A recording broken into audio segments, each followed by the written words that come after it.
Assalamualaikum warahmatullahi wabarakatuh. Bismillah, alhamdulillah, wassalatu wassalamu ala rasulillah Sayyidina wa maulana Muhammad ibn Abdillah. La hawla wa la quwwata illa billah. Qalu subhanaka la ilma lana illa ma 'allamtana innaka antal alimul hakim. Qala rabbi shrah li sadri wa yassir li amri wahlul 'uqdatam min lisani yafqahu qawli. Amma ba'd. Hadirin jamaah salat subuh ingkang sami dimuliakan Allah. Alhamdulillah, untuk kajian kitab kemarin sudah khatam. Sekarang kita ngaji kitab yang lain, bab yang lain. Apunten dereng kula tumbasaken. Ngaji nopo ngoten nggih. Memang kita sudah pernah ngaji kitab nopo mawon sing kula kaji niku. Setunggal riyen niku nopo? Takrib ya, takrib niku fikih. Nomor kali Usfuriyah ya, hadis-hadis. Yang ketiga adalah kitab Khulas nopo? Lubabul hadis, hadis-hadis. Yang keempat kitab kemarin nopo? Wis lali musawan. Wasiatul Mustafa, Wasiatul Mustafa tentang nasihatnya Nabi. Pingin kulo, ini karena ada beberapa jamaah yang menginginkan untuk mengaji fikih dasar, fikih dasar. Sebenarnya kemarin saat takrib itu sudah cukup. Ya. Ingin saya kita lanjutkan dengan kitab Bulughul Maram. Bulughul Maram itu hadis-hadis tentang fikih, hadis-hadis yang menerangkan tentang fikih. Tetapi kula pikir malih kajiannya cukup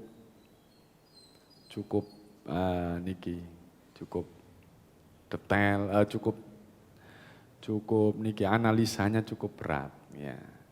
Mungkin mangke kapan-kapan insya Allah setelah kitab inilah kita akan ngaji kitab Bulughul Maram. Harus kita kaji kitab Bulughul Maram. Kenapa? Karena di hadis-hadis yang ada di situ memang ada antara satu hadis dengan hadis yang lain itu harus kita fahami.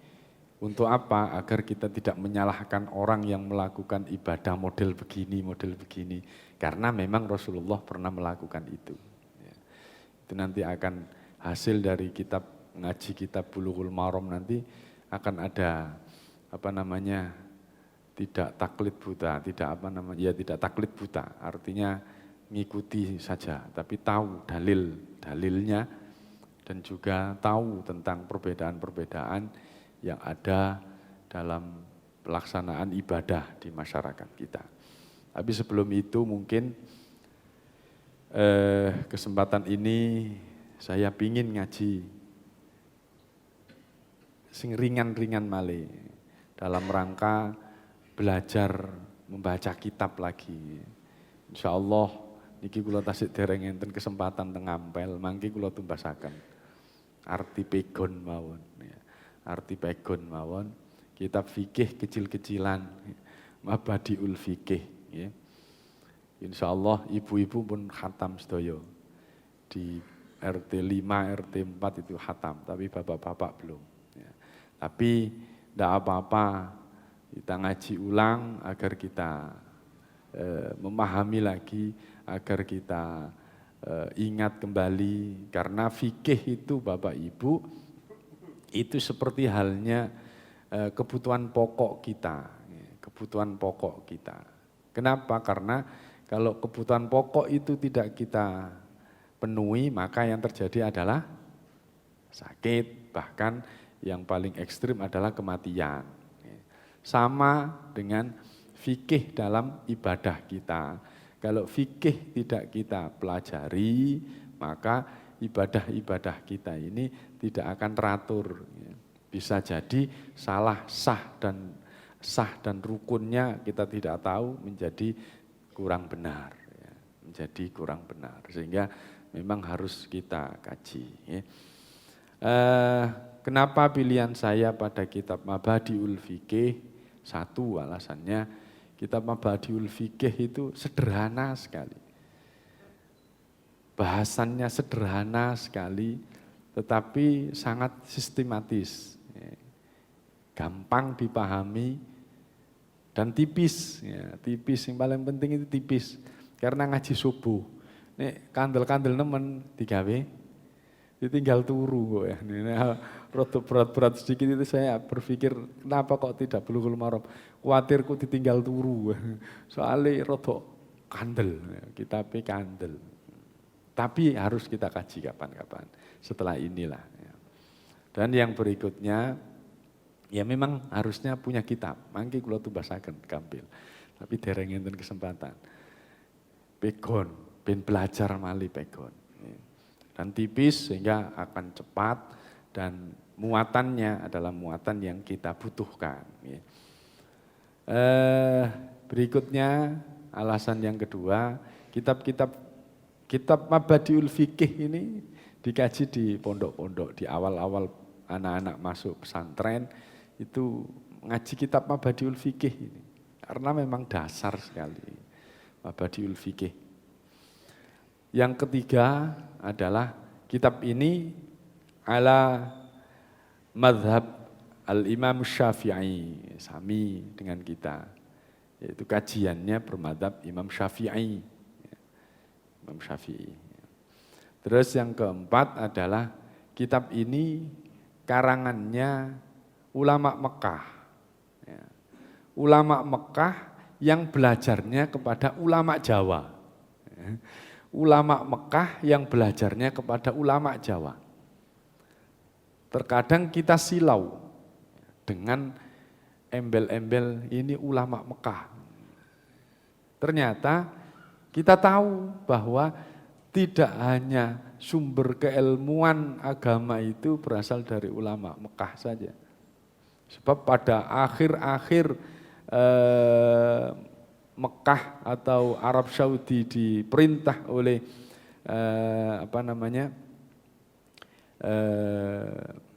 Syarif Hussein, itu yang menguasai di daerah Arab Saudi itu adalah mazhabnya mazhab Syafi'i. Ya, paling banyak mazhab Syafi'i. Tetapi setelah Syarif Hussein itu digulingkan oleh Ibnu Saud, kemudian di Arab Saudi itu dikuasai oleh Wahabi. Nah, itu sudah menghabiskan semua keturunan-keturunan Nabi diasingkan, banyak yang keluar dari Mekah menuju ke Yaman, ke Mesir, yang paling banyak itu menuju Yaman dan Mesir. Sekarang kiblat keilmuan Islam yang bersumber dari keluarga Nabi, ya di antara Yaman, ulama Yaman dan ulama Mesir, ulama Yaman dan Mesir, bukan di daerah Arab Saudi. Lah, saya pilih kitab ini itu karena itu tadi, agar kita tidak kecil hati bahwa ulama Indonesia pun juga berkaliber internasional.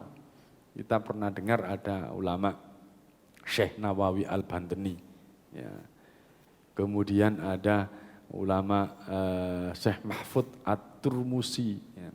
Syekh Khotib Al-Minangkabawi, itu orang Minangkabau. Ya. Syekh Yusuf Al-Makossari, Syekh Yusuf ini orang Makassar, yang kemudian beliau terakhir itu meninggalnya di Marukuh atau di mana itu, lupa saya. Itu menjadi ulama besar di sana. Jadi ulama-ulama besar kita itu juga menerangi keilmuan dalam keislaman di dunia ini. Nah, ini yang kita pakai, kitabnya namanya Al-Mabadiul Fiqhiyah ala Madhabil Imam Syafi'i radhiyallahu anhu, ya, yang dikarang oleh Syekh Umar Abdul Jabbar. Kitab ini ada 4 jilid, ya. 4 4 jilid, tetapi langsung saya ambil yang juz 3. Kenapa? Karena yang jilid awal dan jilid kedua itu sangat-sangat pemula dan sistematikanya dengan tanya jawab. Ini sudah menginjak kepada langsung pembahasan. Bismillahirrahmanirrahim. Sebelum kita ngaji, mari kita bacakan Al-Fatihah untuk Rasulullah sebagai wujud cinta kita kepada Nabi. Yang kedua untuk musannif pengarang kitab ini, Syekh Umar Abdul Jabbar. Semoga ilmu-ilmu beliau manfaat untuk kita semuanya dan menjadi jariyah bagi beliau atas karya-karyanya. Dan yang ketiga, semoga apapun hajat-hajat kita senantiasa dimudahkan dan dipenuhi oleh Allah. Al-Fatihah. A'udzu billahi minasy syaithanir rajim. Bismillahirrahmanirrahim. Alhamdulillahi rabbil alamin. Ar-Rahmanir Rahim. Maliki yaumiddin. Iyyaka na'budu wa iyyaka nasta'in. Ihdinas siratal mustaqim. Siratal ladzina an'amta 'alaihim ghairil maghdubi 'alaihim waladdallin. Amin. Kula lanjutaken kalau kurang sekedhik biografinya. Beliau itu ngaji di Syekh An-Nawawi itu di masjid ini, Masjidil Haram. Masjidil Haram di Mekah itu. Dan sampai sekarang halakoh kajian itu ya masih ada sampai sekarang. Menawi panjenengan umroh, haji, itu kita lihat di masjid-masjid itu ada halakoh muter-muter begini, sama dengan kita begini. Syekhnya duduk di atas begini, udah ngaji. Kalau dulu masih diwarnai dengan ulama-ulama kita, tapi sekarang sudah banyak yang dari golongan-golongan mereka. Kemudian beliau, Syekh Umar Abdul Jabbar itu pernah tinggal di Damaskus untuk mengembangkan keilmuannya, pernah tinggal di Yaman, cukup lama di Yaman untuk mengembangkan pendidikan di sana, dan yang terakhir beliau itu pernah tinggal di Indonesia. Dan mengajarkan keilmuannya di Indonesia dan mengembangkan pendidikan di Indonesia, itu beliau. Dan pada akhirnya beliau sakit, kembali ke Mekah, dan beliau meninggal di Mekah dan dimakamkan di Ma'lah, sekitar usianya 71. Beliau lahir sekitar tahun 1320 Hijriah. Kalau dihitung dengan Masehi itu sekitar 1904, berarti masih abad ke pinten niku? Ya abad ke-19 ya. Abad ke-19 menuju abad ke-20. Nah, itu kita baca dulu muqaddimahnya. Bismillahirrahmanirrahim. Alhamdulillahilladzi hadana li hadza wa ma kunna linahtadiya laula an hadanallah. Wassalatu wassalamu ala sayyidina Muhammadin nuril hidayati wa ala alihi wa sahbihi nujumir rasyad. Wa ba'du fahadi durusun fil fiqhi ala madhhabil Imam Syafi'i radhiyallahu anhu. Takhayyartuha li talamidil madaris al-ibtidaiyati wa ja'altuha fi 4 ajza'in mura'iyan fiha gharaizan nabitati wa muyulahum wa atwara unqulihim. As'alullaha an yuhaqqiqa ma aradtu in uridu illa al-islaha mastata'tu wa ma taufiqi illa billahi alaihi tawakkaltu wa ilaihi unib. Baik. Berikutnya kita bahas usulul Islam. Nah, ini bab pertama, usulul Islam. Pokok-pokok Islam. Pokok-pokok Islam. Apa sih Islam itu? Al-Islamu huwa al-inqiyatu lima ja'a bihi an-nabiyyu sallallahu alaihi wasallam wa alihi wasallam bittiba'il awamiri wa jitinabin nawahi. Islam itu adalah mengikatkan diri kita kepada apa yang diturunkan kepada Nabi Muhammad sallallahu alaihi wasallam bittiba'il awamiri, untuk diikuti apapun yang diperintahkannya, wajtina bin nawahi, dan menjauhi apa yang dilarang olehnya. Karena ini kajian fikih, maka hubungannya adalah tentang perintah, ya. Sehingga Islam dimaknai sebagai komitmen kita untuk mengikuti apapun yang diperintahkan Allah dan Rasul-Nya, dan menjauhi apapun yang dilarang oleh Allah dan Rasul-Nya. Itu berimplikasi kepada hukum. Jadi apapun perintah dan larangannya itu yang berimplikasi dengan hukum. Hukum wajib, hukum sunnah, hukum haram, hukum makruh, hukum mubah. Itu namanya Islam. Al-inqiyatu lima ja'a bihin Nabi sallallahu alaihi wasallam.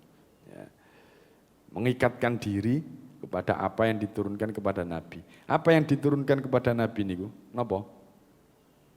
Napa, Bu? Wahyu Al-Qur'an. Jadi kita terikat dengan Al-Qur'an.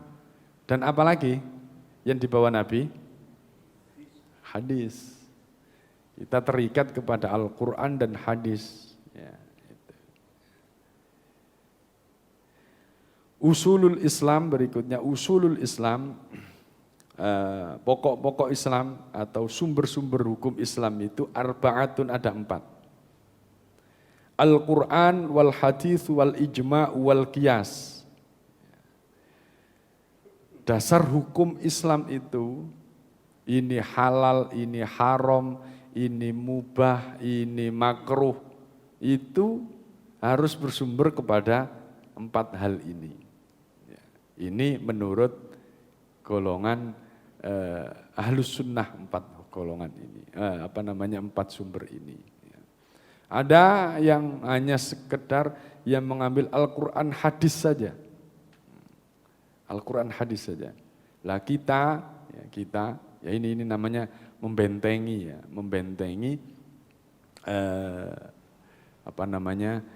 pemahaman kita bahwa apakah hanya cukup dengan Al-Quran hadis saja. Nah, ini kita mulai kepada corak pemikiran dari kitab itu di sini ini. Corak pemikiran kitab ini mengikuti Syafi'iyah apa tidak, itu di sini. Kalau kita pada Ahlus Sunnah ya 4 ini. Yang pertama Al-Quran. Huwa kitabullahi al-munazzalu ala sayyidina Muhammadin sallallahu alaihi wasallam li islahin nasi fi dinihim wa dunyahum wa akhiratihim. Al-Quran itu adalah, napa Al-Quran itu, Bu? Kitab suci. Firman Allah. Ini harus kita pahami. Al-Quran itu firman Allah. Kitab suci yang diturunkan kepada Nabi Muhammad melalui malaikat Jibril. Untuk apa? Li islahin nasi, untuk memperbaiki kehidupan manusia fi dinihim, dalam urusan agama, dan wa dunyahum, dan urusan dunia mereka, wa akhiratihim, dan urusan akhirat mereka. Diperjelas lagi Al-Quran itu adalah membacanya adalah berpahala. Nah, ini karena ada beda dengan sebelah. Ada yang mengatakan ini Al-Quran itu, maca Al-Quran itu juga pahalai. Kenapa? Kecuali kalau paham artinya gitu. Kalau kita dari Ahlus Sunnah itu membatasi diri bahwa Al-Quran itu tahu arti dan tidak tahu artinya, membacanya itu berpahala. Membacanya itu bermakna pahala, dan pahalanya luar biasa. Itu Kitabullah al-munazzalu ala sayyidina Muhammadin. Kemudian hadirin jamaah rahimakumullah, kita harus memahami tentang iman kepada kitab itu. Iman kepada kitab. Kitab itu pedoman hidup kita selaku orang Islam. Ya. Pedoman untuk kehidupan kita baik di dunia maupun di akhirat, dalam urusan kita di dunia maupun urusan akhirat kita, itu hanya Al-Quran. Bolehkah kita berpedoman kepada kitab selain Al-Quran? Boleh atau tidak? Nah? Bapak Ibu, niki sederhana, analisanya sederhana, analisanya sederhana. Apa itu, Pak Bu, panjenengan pasti semuanya punya HP kan, ya? Pun, sing paling gampang saat niki, sing paling nyar-nyaran niki STB, pun gak ada STB sedoyo. Napa STB niku? Oh, durung ono sing ngeru berarti. Nah, iki berarti promosi Pak Maruf. STB niku set top box. Nah, mantun ngeten niku TV manual ini harus menjadi TV digital. Biar tidak beli lagi TV-nya, panjenengan kedah beli set top box kan gitu ya. Set top box itu alat cilik, regane 200.000, 250, ono sing 175 cilik tambahannya. Pun macam-macam. Ketika kita beli alat elektronik termasuk HP, itu pasti ada buku panduannya, nggih napa mboten? Tuku HP sak kotake, sak bukune. Tuku napa wau? STB ana bukune. Gak iso carane nguripi, buka bukune ya apa panduane supaya iso diuripi. Bon. Sakniki katakan jenengan ben gak bayangno STB sing panganan apa Pak STB, ya apa modele, wis gak usah dibayangno. Saiki HP ya sing paling gampang. Pasti sedaya gadang nggih. Nah, nek panjenengan sulit untuk memahami ya apa sih HP ku iki isine apa sih, ya apa carane buka dan lain sebagainya. Panjenengan pasti buka buku pedomane kan. Nah, buku pedoman yang dikeluarkan oleh HP Vivo niki kira-kira sing gawe sinten? Perusahaan Vivo. Kira-kira HP-ne Vivo gawe buku petunjuke Apple Growak. Nah, kira-kira kena napa mboten? Ya rusak. Kenapa? Gak cocok. Siapa yang tahu spesifikasi isi dari Vivo ini? Ya perusahaan Vivo yang membuat Vivo. Sehingga apa? Dibuatlah buku panduan yang sesuai dengan spesifikasinya Vivo agar Vivo kuat, agar kok merek sih disebut. Oleh piro kata Vivo ini. Gak apa-apa ben gampang kok. Agar kuat, agar bisa berjalan dengan baik, itu dibuatkan buku petunjuknya. Kalau tidak menggunakan buku petunjuk yang dibuat oleh perusahaannya, ya rusak alat elektroniknya. Saat ini balik nanggone kita. Kita niki sinten sing damel? Gusti Allah. Sing ngerti tentang diri kita niku sinten ya bener. Allah Pak Bu. Allah. Mboten Pak kula ngerti awak kula dhewe. Nek ngerti sampean meneh mati tahun piro ngerti gak? Kira-kira sampean niku karepe wis pokoke sampean gak gerabak dhewe lah.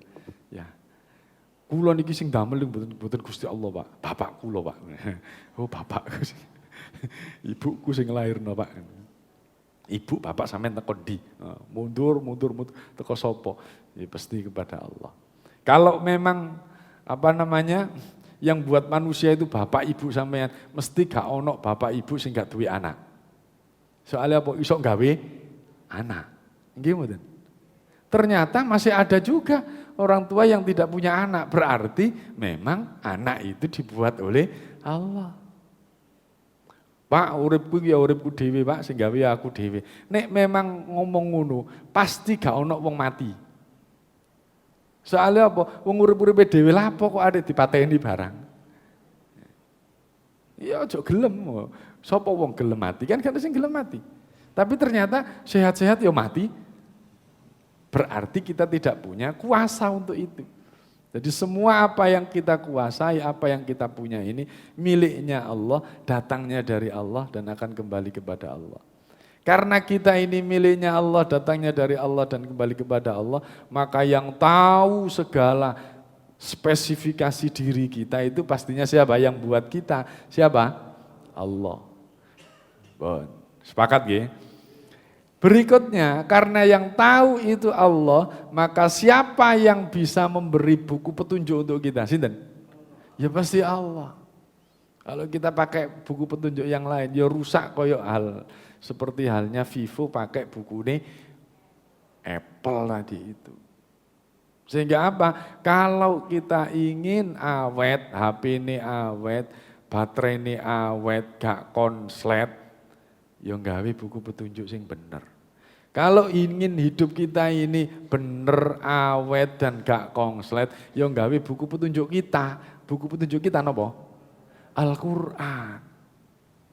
Nopo Pak isine Al-Qur'an niku Pak? Ya sampeyan durung maca. Lengkap. Isine Al-Qur'an itu lengkap. Al-Qur'an itu firman Allah yang diturunkan di akhir zaman. Untuk siapa? Untuk seluruh umat manusia. Untuk seluruh umat manusia. Tidak hanya orang Islam saja. Tidak hanya untuk orang Islam saja. Itu. Sehingga kalau memang kita ini adakah di Al-Qur'an? Ya, kalau belum ada berarti kita perlu belajar lagi tentang Al-Qur'an. Kenapa? Pada prinsipnya Al-Qur'an itu diturunkan untuk akhir zaman, untuk seluruh manusia, pasti ada di situ. Pasti ada. Kalau belum ada berarti belum ditemukan kajiannya. Hadirin jamaah rahimakumullah, karena Al-Qur'an itu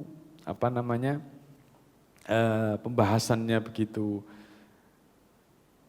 global, ya, begitu umum, maka kemudian ada sumber yang kedua, yaitu al-hadis.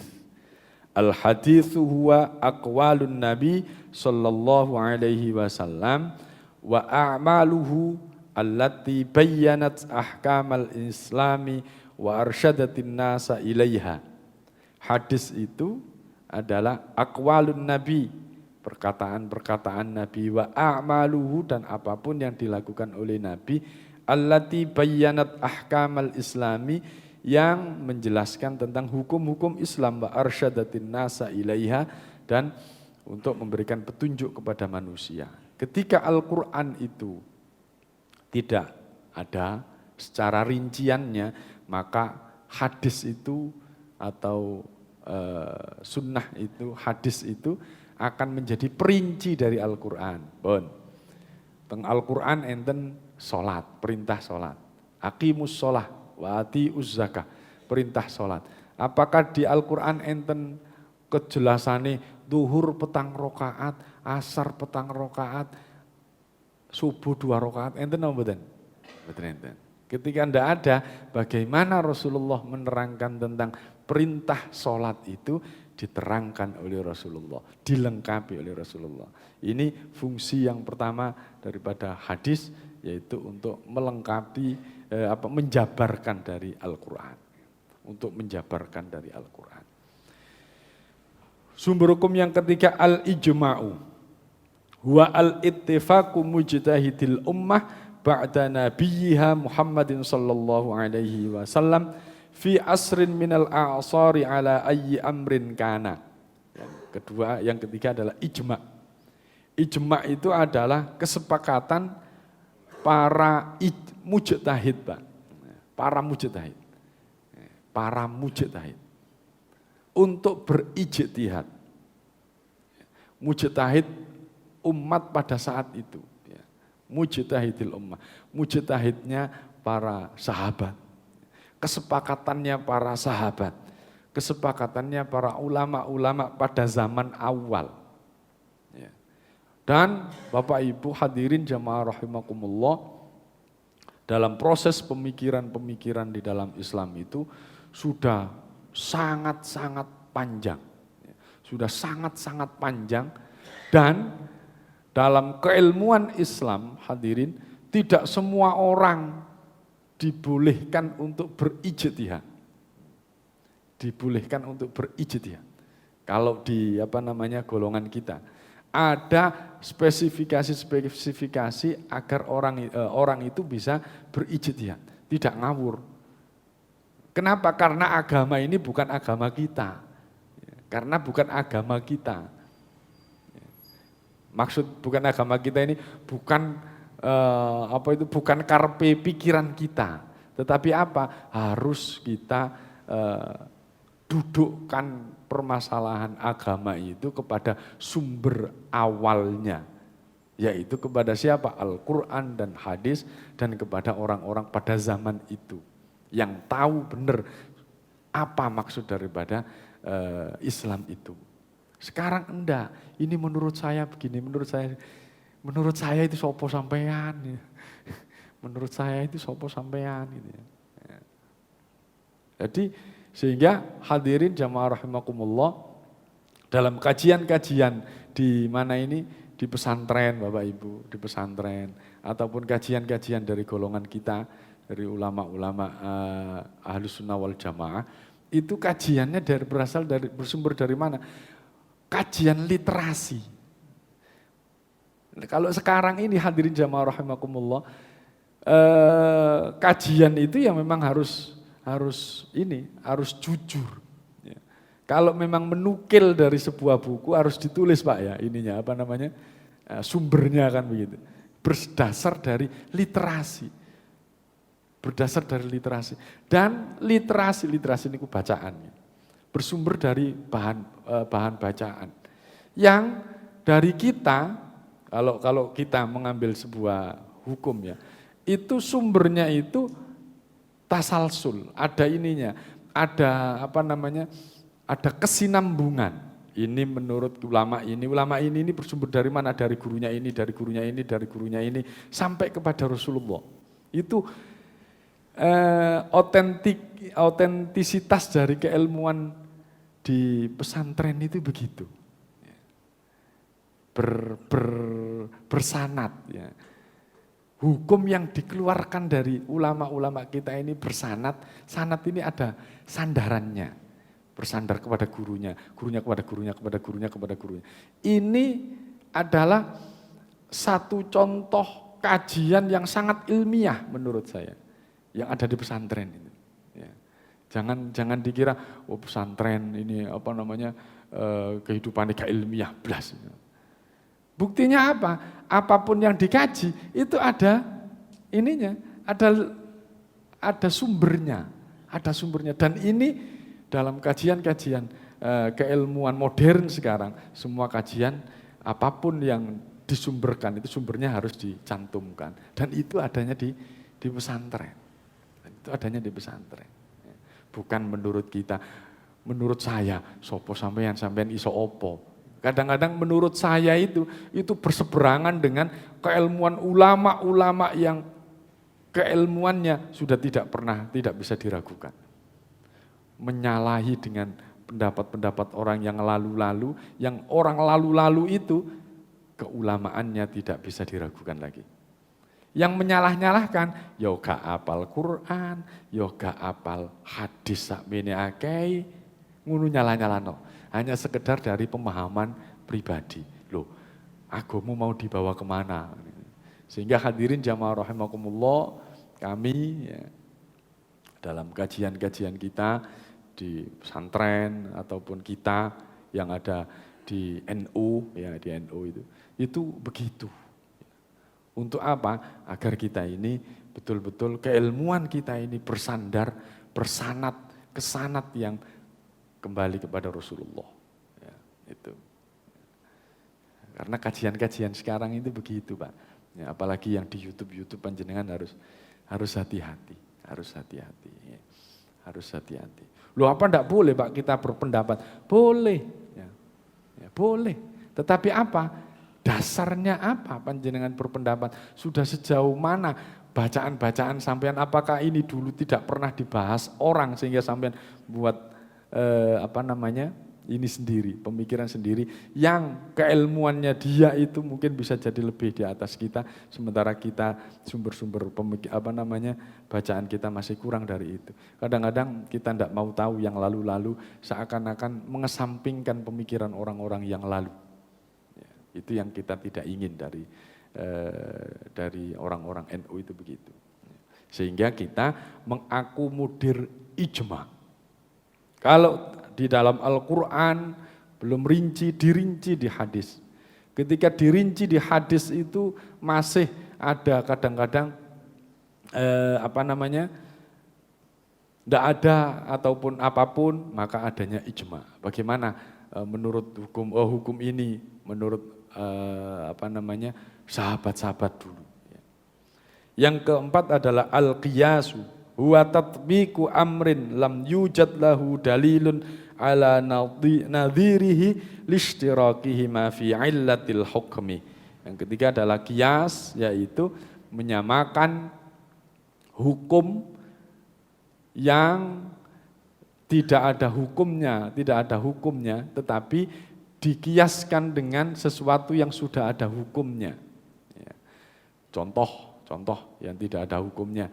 Pada zaman Nabi tidak ada mobil. Bagaimana kita memakai mobil? Gitu ya. Dikiaskan dengan, ini kan sama dengan kuda. Kenapa? Sama-sama ada masuk alat transportasi. Ya. Itu ada pengkiasannya, dikiaskan dengan yang ada hukumnya. Hadirin jamaah rahimakumullah, kita untuk mengambil sebuah hukum itu harus berdasarkan 4 perkara tadi, 4 sumber hukum. Apa saja 4 sumber hukum tadi? Yang pertama, Al-Quran nomor kali, hadis nomor 3, ijma nomor sekawan, qiyas. Nanti akan kita bahas berikutnya, insya Allah mugi-mugi minggu depan kita sudah bisa beli kitab, mangke kula beri. Terus nek wis dikei ngoten dibeto Pak Bu. Walaupun ngarep iku ana tulisane. Abot apa ning gawa-gawa. Jenengan gawa ngene iki wis oleh pahala wis. Niat ngaji. Ya. Ini ngarep kan ono Pak. Mene-mene suwe-suwe tak ngomongi Pak Subi. Sampeyan pateni Pak Subi bendel nggawa kitab ya. Yen kula tumasaken insyaallah. Pun Bapak Ibu, kula kinten ini masih pendahuluan saja. Mungkin enten pertanyaan sekedhik.